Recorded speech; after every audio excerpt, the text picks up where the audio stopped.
Friends, పక్షులకి మూగజీవులకి ఆహారం దొరికేటువంటి పండ్ల చెట్లను 1,00,000 మొక్కలు నాటి వాటిని సంరక్షించే బాధ్యత తీసుకోవడం జరిగింది. అందుకోసమే మా స్టూడెంట్స్ని ఇన్వాల్వ్ చేశాను.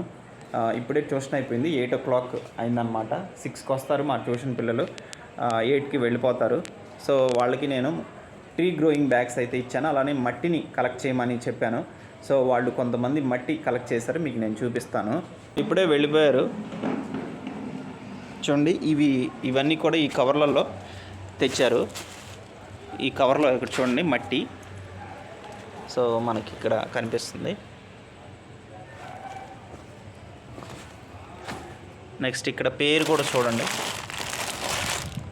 గణేష్, పి గణేష్. ఇవి ట్రీ గ్రోయింగ్ బ్యాగ్స్ 1 2 3 4 4 ఉన్నాయి. ఇక్కడ కొంతమంది పెట్టారు, ఇలాగా కొంతమంది ఒక కవర్లో తీసుకొచ్చారు. చూడండి, ఇవి పెద్ద కవర్లో ఉన్నాయి, ఇవి కూడా పెద్ద కవర్లో ఉన్నాయి. పేరు ఇలా రాయమని చెప్పాను, ఇప్పుడు చూడండి. సో ఈ కవర్లు కూడా ఉన్నాయి. సో త్వరలోనే నేను విత్తనాలు ఇచ్చి నాటమని చెప్తాను.